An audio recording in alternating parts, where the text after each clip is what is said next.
ازيكم عاملين ايه؟ يا رب تكونوا بخير. هنعمل مع بعض النهارده القرص الطريه محشيه سكر وقرفه، ريحتها جميله جدا تفكرك بزمان وانتوا رايحين المدرسه. يلا بينا نبدا. بسم الله والصلاه والسلام على رسول الله. معانا كيلو دقيق، هنحط عليه رشه ملح نص معلقه، وهنضيف 1 بيكنج باودر، حابه ما تضيفوش وممكن تزودي خميره يبقوا 2 خميره، وهنزود معانا 1 خميره فوريه، وانا بحب ازود فانيليا. مش عارفه بقى مش بتستخدموها عادي، انا بحب احطها في كل المعجنات عامه، هي بتعطي ريحه، هي بتاثرش في حاجه يعني. رشتين، هنحط معلقتين 2 سكر،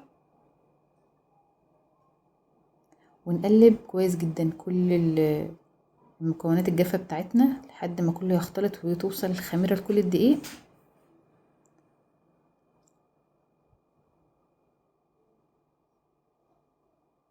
هنضيف لها نص كوبايه زبده سايحه وكوبايه زيت. نص كوبايه زبده سايحه ممكن تستبدليها بسمنه بلدي، او ممكن تستبدلها بزيت عادي، يعني ممكن تعملي كل القراص بزيت بس عادي يعني، او زبده بس زي الموجود عندك يعني. كده كده هتطلع حلوه اول ما تحطي جواها القرفه والسكر. هنقلب كويس جدا ونحاول يعني ايه نخلي كل الدقيق يوصل له زبده وزيت. نستخدم ايدينا بقى عشان ايه يعني ايه يوصل لكله.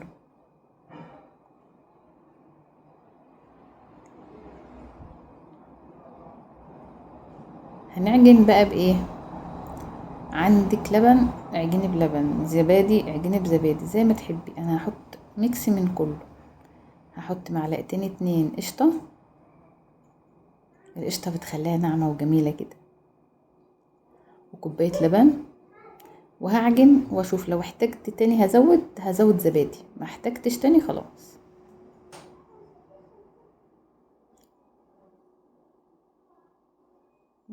ناشفه شويه هزود كوبايه زبادي كمان، يبقى كده كوبايه لبن، كوبايه زبادي، ومعلقتين كبار قشطه. بس كل ده اللي هتعجني بيه يعني، ما احتجتش اكتر من كده. مع الزيت والزبده كل دي سوائل بس، مش هتحتاجي لا ميه ولا لبن تاني ولا حاجه. بعدين بتشد كده يبقى خلاص كله تمام. هنسيبها بقى نغطيها ونسيبها حوالي يعني نص ساعه بس. تعالوا بقى نعمل الخلطه اللي هنحشي القرصه. شويه سكر، هنحط عليهم شويه قرفه زي ما تحبي، عايزه تزودي اكتر زودي، مش حابه خلاص. هنحط شويه زيت ونقلب كويس جدا الخليط، عشان وانتي بتحطي ما ايه يعني ما تبهدليش الدنيا، عشان القرفه لو وقعت هتخلي القرصه كلها شكلها قرفه.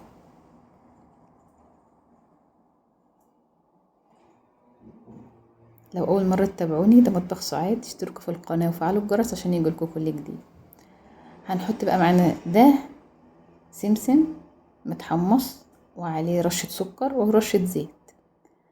يلا اقول لكم هنعمله ازاي دلوقتي، يلا بينا. العجينه بتاعتنا خلاص ارتاحت بعد نص ساعه، وبعد كده هي كده كده هترتاح بعدها بشويه. وبعدين تعمليها كوره صغيره جدا، وتحطي فيها حوالي نص معلقه بالظبط قرفه على سكر وزيت بس، وتقفليها كويس جدا، وما تبططهاش الا لما ترتاح تاني، عشان لو بططيها اللي دخلتيه جوه هيخرج تاني. تقفلي كويس جدا الكوره لحد ما تخلصي كل الكميه تعمليها وتحطيها لحد يعني ايه ما تخلصي كله، تبداي باول واحده وتسيبي اخر واحده.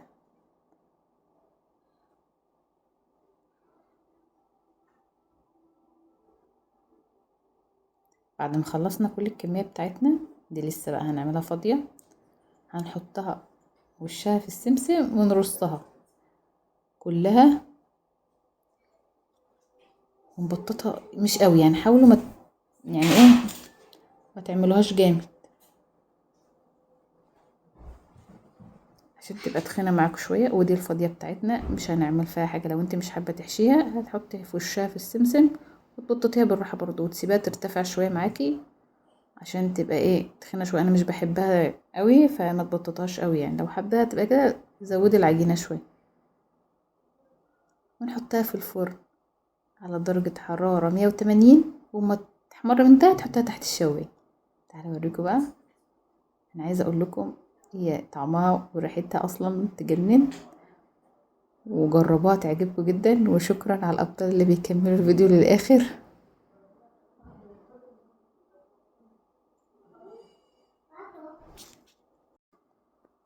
جربوها وقولوا لي ايه رايكم في التعليقات. يا رب تعجبكم. اشوفكم تاني في مطبخ صاحي. باي باي.